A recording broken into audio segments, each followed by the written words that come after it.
So I guess from your response, we can just pray and go home, right? We've been talking about my house, and last week we talked about how men are supposed to lead their families spiritually in the church, but also in their home. And we referenced the scripture, for me and my house, we will serve the Lord. This week in my house, we're going to talk about actually what it looks like on raising children and what discipline looks like in the home, and what does the Bible teach us of how we're supposed to treat our children and how we're supposed to train them when it comes to biblical values and principles. And in this video, I wish we could all go back to these days, right? I never thought I would be up on a stage talking about how it used to be back in my day. My grandfather used to say that to me, and I just never thought that I would be saying that, of how times have changed. I never thought we would be where we are today with the way children are. And honestly, it all starts in the home. It's up to us as parents. So if you're in the room today, let me talk to a few different people. If you're in the room today and you have grown children, okay, you can actually learn from today's message maybe with your grandchildren. Maybe your children are already out of the house and you hear today's message and you're like, man, I really screwed up and I can't go back to what it was. No, but you can help another young person maybe. You can work with your grandchildren, when it comes to this particular subject. But if you're a young parent in the room or somebody with children that are, maybe tweeners, you can still apply the message to today. It's never too late, okay? It's never too late to start, but I can tell you that obviously this is geared towards the young parents, so that way they can get their house in order. It's important for us to get our house order. We have a biblical responsibility to train our children in the way that they should go, and the Bible says when we do that, that they will not depart from it when they get old. That's what it says in Proverbs 22:6. Start children off on the way they should go, and even when they are old, they will not turn from it. Here's the Message version. Point your kids in the right direction, and when they're old, they won't be lost. This is a biblical principle when it comes to us as parents on how we should train our children. Now, this is not a real popular subject in the church. I am probably mostly frustrated with Christians when it comes to this particular subject because we should know better. We've been taught how to raise our children. We read God's Word. My wife and I were talking, I guess a couple weeks ago, how we have our US conference for married couples. We have our U conference for singles. She said, you know what we need to do? We need to do a we conference for parenting. And I thought, you know what, that's actually a great idea. I don't think, though, a Friday night and a Saturday will justify. We're going to need a whole week on this one. Because we are living in a society where parents are allowing their children to live the way they want to live their truth, to be who they want to be and not be who God created them to be. We're living in a society where children run the household. As a matter of fact, my wife and I, over the last 20 plus years of ministry, we've gone out with many, many families to dinner, and I can tell you there are a few families in our past that we would never go back out to dinner with because of their children. It was an embarrassment to be out with them by the way they acted, the mess that they made. There was just no respect at all for anybody, and those kids did everything. The parents were on the leash. And I was just like, this is backwards. We need to teach the church, how we're supposed to be disciplining our children. And what does the Bible say about disciplining? Because listen, at some point, no matter what, we are training our children how to obey us, whether it's on the first time we tell them to do it, or whether it's on the second time that we tell them to do it, or the third time, or the fourth time, or maybe to the point where we finally scream at them and then they finally do it. At whatever stage it is, if we're not following through with what we're trying to get our children to do at whatever age it may be, then we're training them to respond to whatever we're allowing. And this is a lot of work. This is why parents struggle with it, because it takes consistency and follow through. And most parents that I have encountered struggle with both of those deals. They struggle with being consistent. They'll be really good for about a week, but then it gets hard because it's week after week after week, because your children know what they can get by with, how long they can go through something. I mean, we've been to the place, my wife and I have been guilty of this. We say, you're grounded. About 3 days in, I forget they're grounded, and they're back to doing whatever they do. So they know whenever they're grounded for a week, they're back at it in 2 days.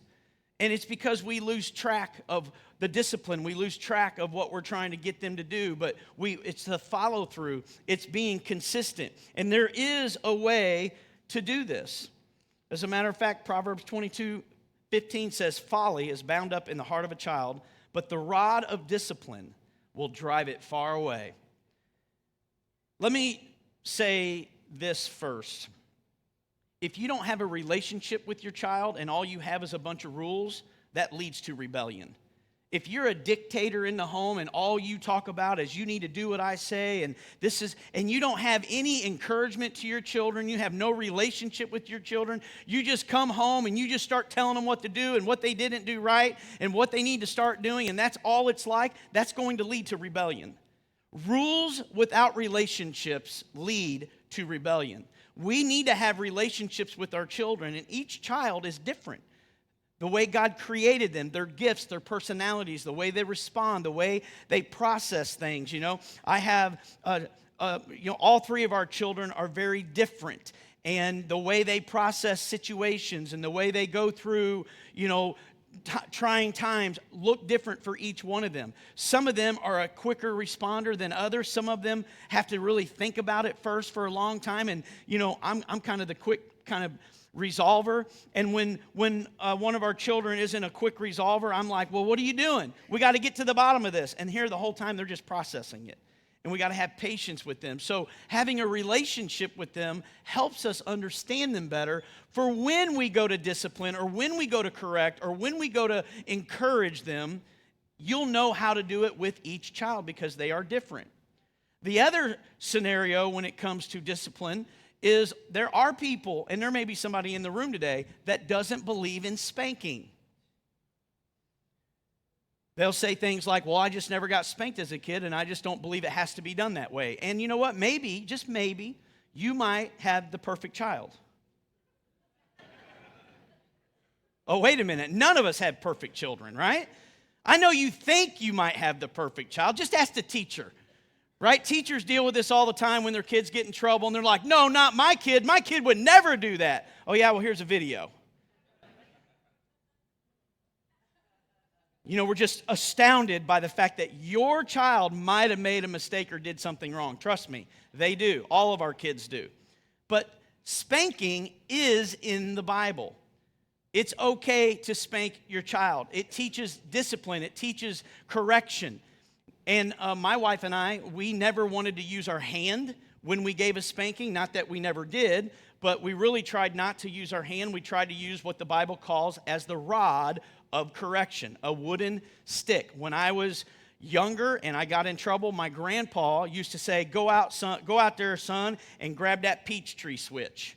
And I'd have to go break a limb off of the peach tree to go get my spanking. And I would always try to find the thinnest one because you couldn't get any leverage with that. It was just like really flimsy, And then he'd go out and say, nuh-uh, and he'd go grab a better one, and he'd leave the 2 little leaves on the end of that thing with a little extra whip in it.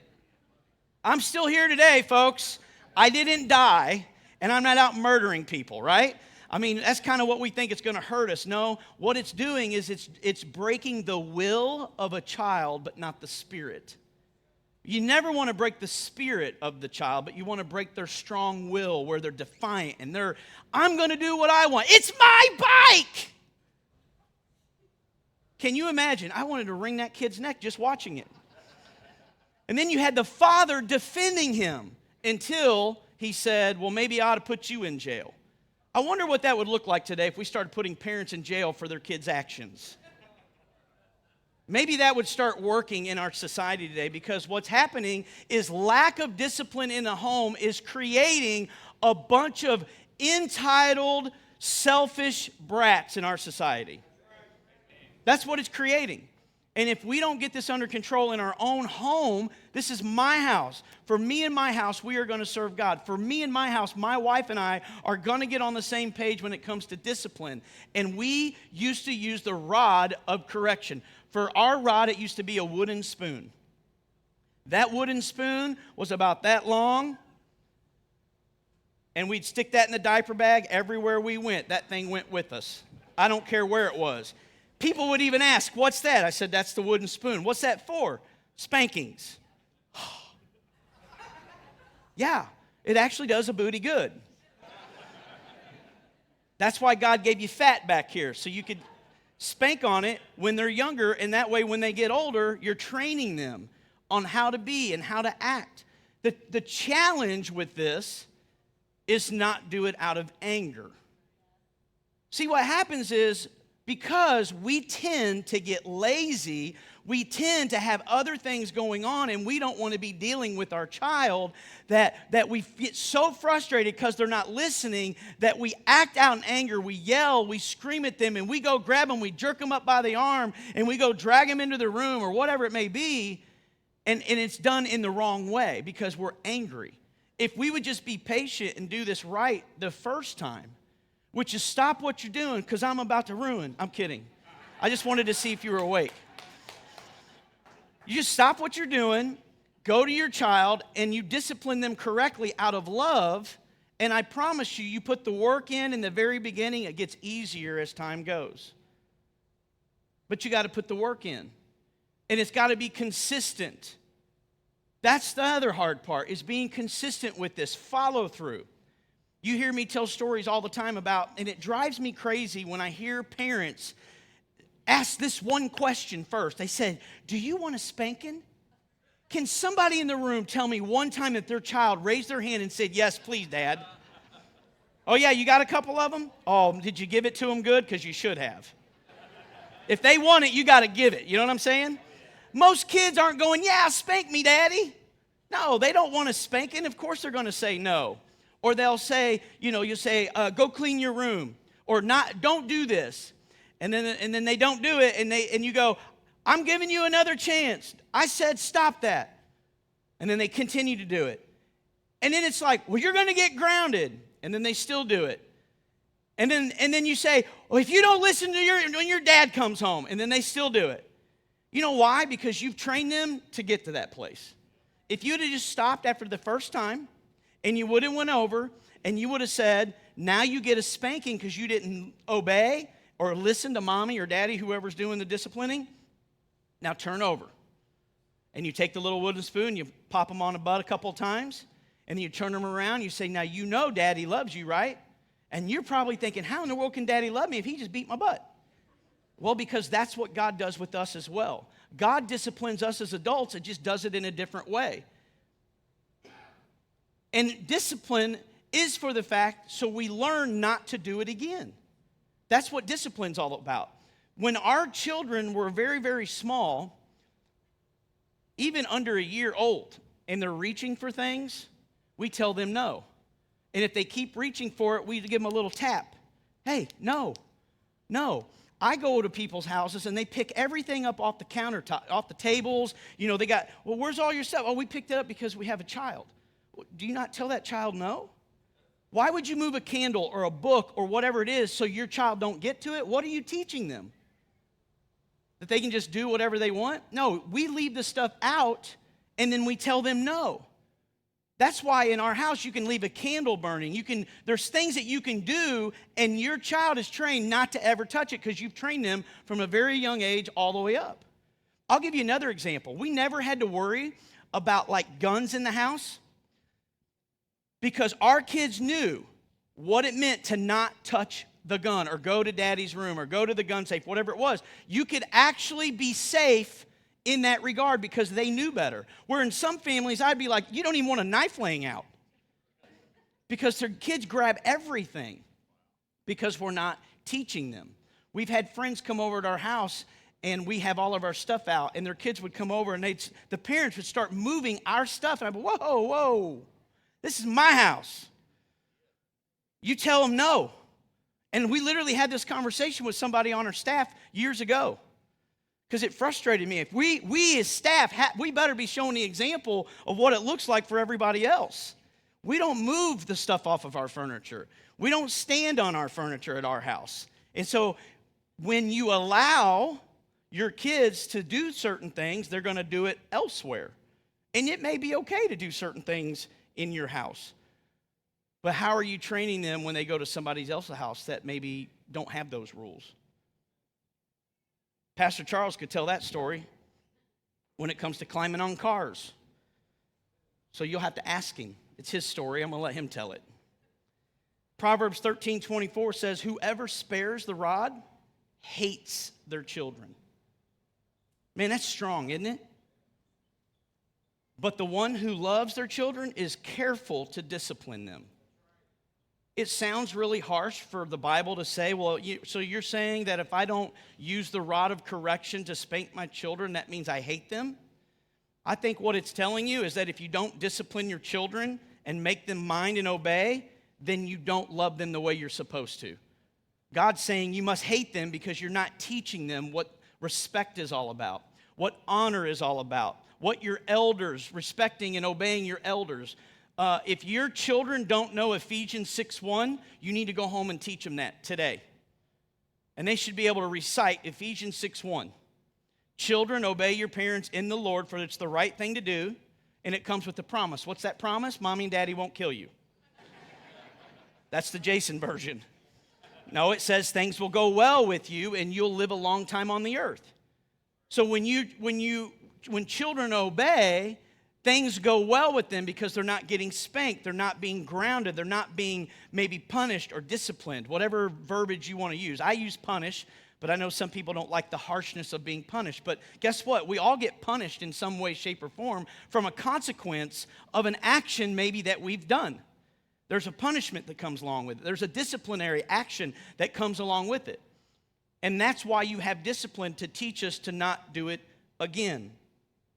And I can tell you, if we love our kids enough and we want to raise them according to God's ways, then the Bible is very clear when it comes to disciplining them the right way, to spank them out of love and not anger, to remind them that you love them and ask them, do you know why you're getting a spanking? Do you understand? Are you going to do this again? Asking questions, hugging on them and loving on them. And I promise you, when you do it the right way, within 5 minutes, they are running around like nothing ever happened. And I forgot to tell you this. One of the reasons why my wife and I didn't like to use our hand when it came to spanking is because, back in my day, when you're in the back seat and you're acting up, and you're driving down the road and your parents tell you to quit and you don't, it just kind of looks like this. I said stop back there. I said stop. And you're swinging in the back seat to try to find any piece of flesh you can. Let me help you. Just tap the brake real hard. It'll throw them up to you and then swing. Because back then you didn't wear seatbelts, so you just hit the brake, they go flying forward. You're golden, My grandma, man, she used to turn around, and I was the honoriest kid. You didn't ever think that, of course. But she used to grab me and take my skin and pinch it and twist it. You little varmint! Because she couldn't get a hold of me because I'd run. She wasn't abusive, people. That's just the way it was done back in the good old days. Today, it would be labeled as abuse. And I'm not encouraging you to pinch and twist, okay? That's not a new shirt that's coming out. But I am encouraging you to discipline your children. And so my wife and I, we didn't want to use our hand because can you imagine? You're just spanking and then, whatever. Sometimes, you get frustrated. And then you're in the grocery store and you go to touch your child and they go. Then people are wondering what you're doing at home. You want your hands to not be an evil thing going towards your kids. The spoon is the thing that they recognize. And a lot of times, if the spoon's just visible, that's all they need. And people would be, my family particularly, they'd be like, well, Jason, he's just really strict and hard. When all the nieces and nephews and cousins and all the younger ones would come around me, it was like, you don't want Uncle Jason to talk to you. I'm like, paint me out as the bad guy. I'm like the only one that will make him mind. You guys let him do everything, And I remember that there were so many times that they would think, that I was just this mean dad because I wanted my kids to obey. And they'll be like, they fear you. And I said, they should fear me. If I look at my child when they're doing something, I want them to fear me enough that when I look at them, they stop what they're doing because, well, I could go back to the Humpty dance again on that song because I'm about to ruin their butt. Because I may not be in a moment where I can spank them, but they better know if they don't stop now, they are in trouble when we get home. And I wanted them to be fearful of the consequence that was getting ready to happen if they didn't straighten up. Not fearful of me because I'm a bad dad, but fearful in the fact that I'm going to hold them accountable to the way they're acting. And my wife and I had that look with all three of our children. All three of them. All we had to do was look at them. Austin and Zoe were the most defiant ones. Zoe mostly. There she is on the front row. But thankfully, Isaiah, we've worked it out of her, so you should be fine. So here's what it says. In Proverbs 29:15, it says, to discipline a child produces wisdom, but a mother is disgraced by an undisciplined child. Or better yet, the ESV version reads, the rod and reproof give wisdom, but a child left to himself brings shame to his mother. There's nothing worse than having a child that is disobedient or disrespectful, whether it's at school or somebody else's house. You never want to get the dreaded phone call from school or somebody else's house that you need to come pick them up because of how they were acting.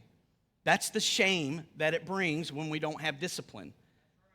And believe me, our three kids knew that if they went somewhere and anything like that happened, when they came home, they were going to be in a lot of trouble because I did not want to be embarrassed by the way they were acting. It was yes, ma'am. It was yes, sir. And still to this day, if my kids are around, and I don't do it ugly or anything like that, but it really bothers me because I call me old school. I don't really care. I think we all need to go back to old school. I don't like the new 21st century way of people are raising children. I don't like the new 21st century of the way people respect other people. I think it's crap. I think we need to go back to Andy Griffith days. I think we need to go back to the time when people were respectful. So when you ask the server comes up and says, would you like a refill? You don't say, yeah. Yeah. No, it's yes, please. Yes, please. No, thank you. Real simple gestures of just being respectful. I don't care how old they are. I don't care what they look like. It's just being respectful. And even still to this day, when we're out and one of my kids do that, I say, yes, please. And they look at me like, Dad, I'm 25. Well, we should never stop training our children, right? I mean, I want them to do the same for their children. And what they learn at home is what they're going to do for their children down the road.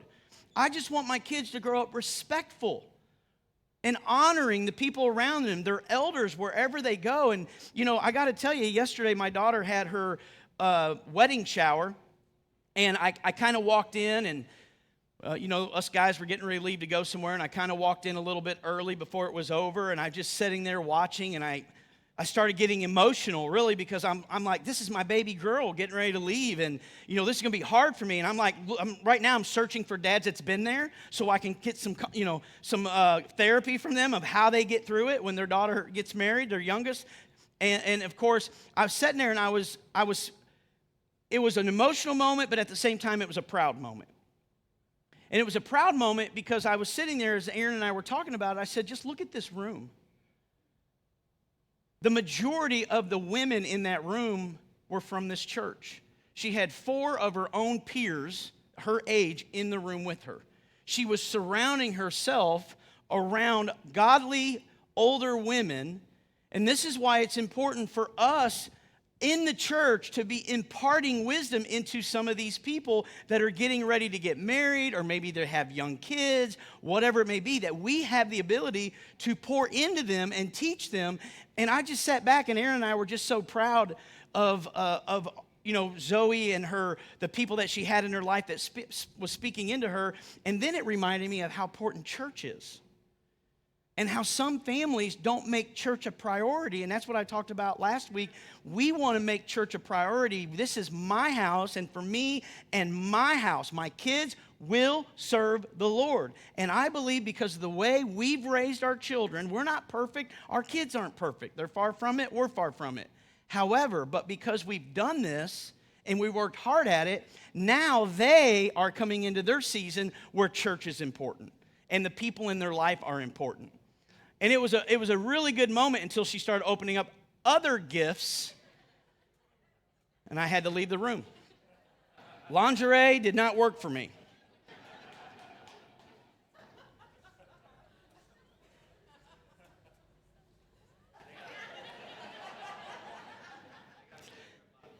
They were messing with me about it, and it was funny because all the women would be like, ah! And she'd go. She'd put it down in the box. And I'd like, hey, you know what's nice about this? It's going to be done the right way. All right? It's going to be done the right way. Dads, let me speak to you for a minute. Colossians 3:21 says, fathers, do not embitter or provoke your children, or they will become discouraged. Dads, we have a huge role. We have a very huge role when it comes to this because the words we speak have more weight than the words of your wives. That's just the way God created us. It doesn't mean, wives, that you're insignificant, you're less than, none of that. It just means that the man's words are heavier to their children than the ladies. And so when a dad is provoking their children, harassing them, irritating them, it's not healthy because it actually discourages them. Dads, we are to encourage our children. We are to let them know who God made them, and what their gifts are. But at the same time, what we don't want to do for husband or wife is give false praise. This includes grandparents. False praise. First of all, can I help you for a minute? We should never be praising our kids or each other for that matter. The only person that is praiseworthy is Jesus himself, not another person. I like encouragement. I think encouragement would be the word that we want to use, but not praise them, because when we praise our children, we elevate them and we put them on a pedestal. And then they become the end-all, be-all in our world. And I think what happens, parents, is we begin to give false praise to them that they can do anything, they can be anything that they want to be. Because one, we don't want to let them down. And two, I think a lot of us live vicariously through our children. I think because we didn't have, or we didn't get to do, or we didn't get to be, whatever it is, that we push our children into that place. And when we begin to praise them and elevate them, if we're not careful, they'll begin to resent us because they don't want to do anything that we're pushing them to do. And besides that, false praise is like lying to your kids. I remember when Dawson was in baseball, very competitive baseball, he always played up into the next level. And we were with this one team. They were competitive, but at the same time, they weren't super competitive to where it just became ridiculous. But the coach was all about teaching the kids fundamentals, about being a team. It was important for him to have the parents on the same page. There wasn't any really crazy parents or anything like that. But there was one kid on that team that just wasn't that great, and the coach just didn't have the heart to tell the parent that he wasn't good enough to be on the team. And so every time this kid would get up to bat, the coach and the parents would be, oh, that's a good bat, Johnny, and he would strike out. You'll get him next time, Johnny. Next time roll around, he'd strike out. It's okay, Johnny, that was a good bat. You almost got it, Johnny. Nice job, Johnny. And I'm sitting on the bench going, that was not a good at bat. This kid can't hit to save his life. Why are we telling him it was a good at bat when it wasn't? I'm like, false praise. We're giving the kid false hope. Why not say, hey, today didn't go very well, son. You struck out 3 times. But you know what? Let's go home and work on that. What can I do better as a dad to help you become better? Because today was not a very good day for you. When Dawson had a bad game, we tell him that was not a very good game. You had a lot of errors, you missed the ball, whatever. But when he had a good game, we said, man, that was awesome. You were on point today. You were on it, man. You just didn't let nothing get by. You hit the ball, whatever it was. We would encourage when we needed to, but then when he didn't do well or any of our kids didn't do well, we didn't discourage them, but we also were truthful with them. False praise, telling them they can sing when they can't. Telling them that they have a talent that they don't. And the reason why we do that, again, is because we want them to have that talent because that's what we wanted. And so we push them in that direction. That's a very, very dangerous place to be. And I think what your kids want more than anything is for you just to be honest with them. You don't have to be ugly, but just be honest. Be honest in who God created them and how He created them. And so we should really encourage, and build their life up to create these building blocks to get to the next place. Which leads me to the fact that we live in this society where it's no losers in sports, younger kids' sports. Everybody's a winner. What are we teaching kids when they don't learn that they lost? You lost. You did not win. I don't care if it is T-ball. Right? I mean, I'm a grandparent, and I promise I'm going to have more grandkids. And when I do, and they play T-ball or sports and they're very young, I'm keeping score. And I will let them know. And if they get a participation trophy, they'll never receive it. We just need to be okay with losing. And if you win, take the trophy, right? You deserve that. But why get a trophy for somebody who participates? I remember a couple years ago, I got nominated for Spiritual Leader of the Year. I've won it a couple times, and I get nominated. Somebody from this good old place right here, you just love me so much, you nominate me every year, which is awesome. But I didn't win one year. And they gave me a participation trophy. I was like, are you serious? I'm an adult. I don't need a trophy, bro. I'm good. I lost. Right? I mean, what has this world come to? We just need to be honest with our kids. It doesn't mean you don't encourage them when they don't do well. You do. But we shouldn't teach everybody's a winner. Because not everybody is. Not everybody is a winner. And for some reason, we just think that we got to change that for them. I guess we just think if we just blow enough smoke that they'll begin to believe. But I think what happens is if you lie to them enough early on, then how are they going to believe you later down the road as their own parent? If there's anybody they should trust, it should be us as parents. Of being real with them. Not ugly, but just real. Of, hey, you just don't have it. Or, hey, maybe you need to pick something different. It's just not your thing. And that's okay. God didn't create you that way.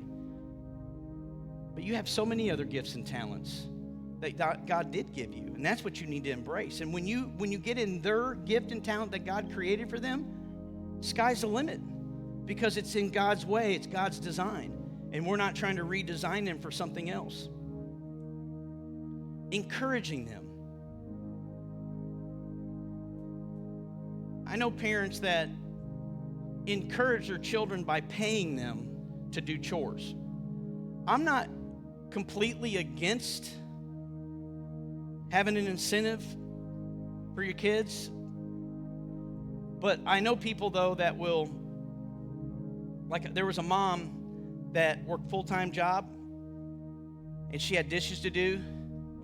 And evidently, I guess her son knew that if he did extra odd things, that she basically would pay him. And so he did the dishes, and she came home and said, thank you, gave him a kiss, and then handed him $10. And I'm just like, you have a roof over your head? Did you lie in that bed at night? Do we give you 3 square meals a day? Do you have heat or air? Do we take you to school? Do you do sports? I mean, I'm just thinking of all these things that you do for them. Why do we have to pay them to do the chores that we should be teaching them to do, for when they get older, they'll continue to do them? Again, I'm not saying you shouldn't. I'm just saying we didn't. Because I didn't feel like the normal chores of cleaning your room, taking out the trash, whatever it is, we just didn't feel like we needed to pay you for that. That's part of being in the family household, is all of us serving one another and pitching in and helping around the house.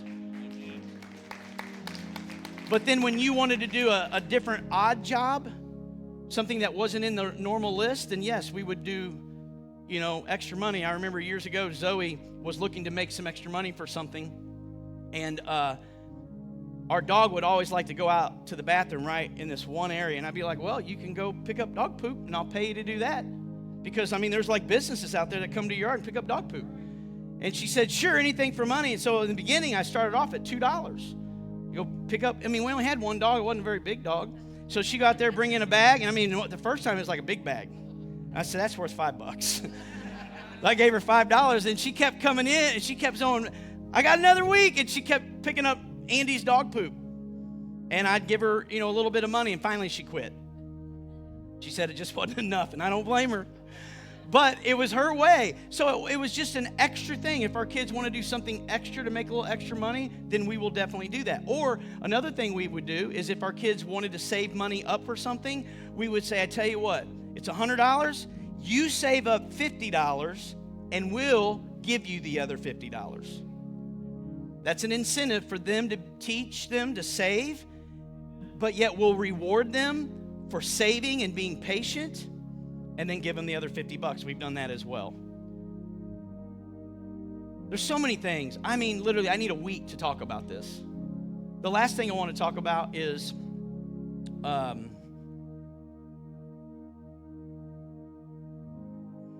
just drew a blank.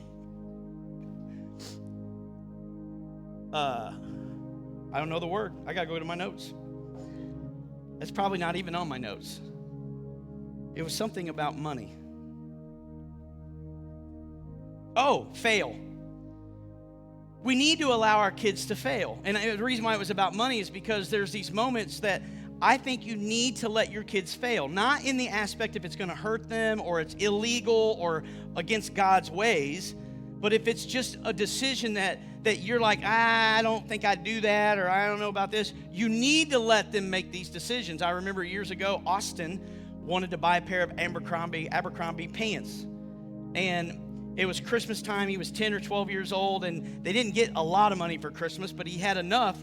And we're like, well, because we'd go shopping after Christmas, and we were teaching our kids to be wise with their money. They wanted to go before Christmas. And Zoe, we were before Christmas shopping, and Zoe got money from my real dad and my stepmom, and she had this $50 that she wanted to spend, and she saw these Adidas shoes. And they were like, I don't know, they were like $80. I'm like, babe, why don't you just wait until after Christmas because things go on sale. We always do this thing. So she's like, sure, okay, I'll wait. I don't really want to because you know all of us, when we see something we want it now. We don't want to wait. We don't want to save. So she waited. Well, Austin was saving up for these Abercrombie pants that were like $70. So after Christmas rolls around, we go to the Abercrombie store. He buys these jeans, and he doesn't have a lot of money left over to buy much anything else. But he was excited about those pair of jeans. And Dawson and Zoe were in one of the Nikes, or like a shoe store. Dawson was looking for this sweatshirt. Zoe looks over. She sees these exact pair of Adidas shoes that she wanted before Christmas that were $80 for $20. And she's like, look what I got, Dad. I said, see what happens when you're patient? I believe God blessed you with that. Because I really believe that when we are patient, that God blesses us for our patience. And it was about 3 months later after Austin bought those jeans, he came to Aaron and I and said, yeah, that was probably a really dumb decision. He said, I'm never going to do that again. He couldn't even wear the pants after about 3 months. He outgrew them. $70 gone down the tube. He hasn't done it since. Aaron, whenever I let him do it, Aaron's like, I can't believe you're going to let him spend $70 on a pair of jeans. I said, he's got to learn. Let him blow it all. He's got to learn. And she's like, yeah, but I just can't see it. And she finally, said, okay, let's do it. And then later we see Austin going, yeah, I shouldn't have done that. It's okay to let your kids fail. They got to learn. The biggest life teacher is your own, of failing and making a decision that wasn't the wisest and hopefully learning from it, because God still disciplines us when we don't make wise choices. I know parenting is not easy. It takes hard work, it takes dedication, and it takes consistency. But when we bring those things in our house, the consistency, the hard work, and the dedication, I'm telling you right now, you'll be able to enjoy your family way more because your house will be in order. There's respect. There's an understanding of the line that can't be crossed. And I just think it's so vital to do things God's way. And the reason why it's important is because look at our society today. With kids disrespecting police officers or authority. I wouldn't want to be you couldn't pay me enough to be a teacher. There's no way in the world I could ever be a teacher. Teachers, thank you. Because I'm telling you right now, the kids that are so stinking disrespectful to teachers, you know where they get that from? Parents. because the parents aren't disciplining their children. And teachers have to suffer. Law enforcement has to suffer. Business owners have to suffer. Employers have to suffer because of our lack of discipline in the home.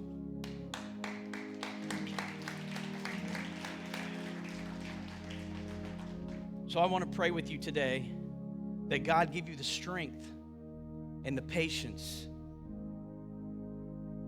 and the ability to follow through with what you say you're going to do and to be consistent in the disciplinary actions that you put forth between you and your spouse. You need to get together. You need to talk about it. Come up with a game plan of how you're going to discipline, how you're going to help in the household. And if you're in here today and your kids are all out of house, guess what? You can help someone else.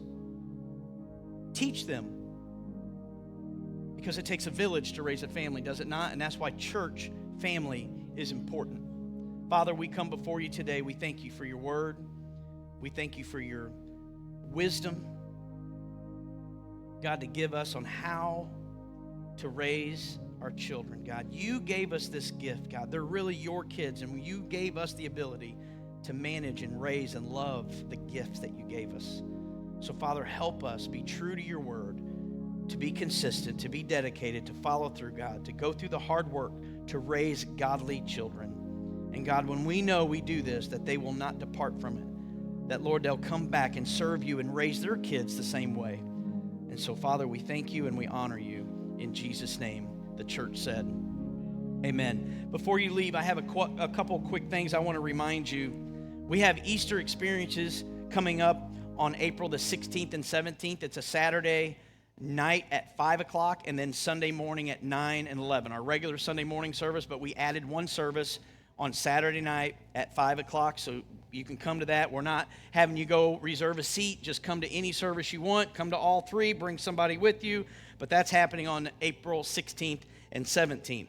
Also, we have Egg Mania that's going to happen on the 16th. That's a large Roots Church Easter egg hunt. Now, when we do an egg hunt, we take it to a whole nother level. We got like 30,000 eggs that'll be out. 40,000. Oh, we bumped it up 10 grand or 10,000. 40,000 eggs for all the kids. Lots of prizes. I mean, it's going to be a good time. So that's going to happen on the 16th. So you can go to the app, you can go to the info bar, get more information on that. And then lastly, today is the last day that you can sign up for our You or Our Us conference. So we only have like 15 spots left for the marriage conference. If you have not signed up, you can do it today, but today is the last day for both of those conferences. They're happening this week. I can't believe it's already here. So this week, our conferences are happening. Listen, next week I have a special treat for you. Bring somebody with you. Come back. We'll see you guys. Have a great day today.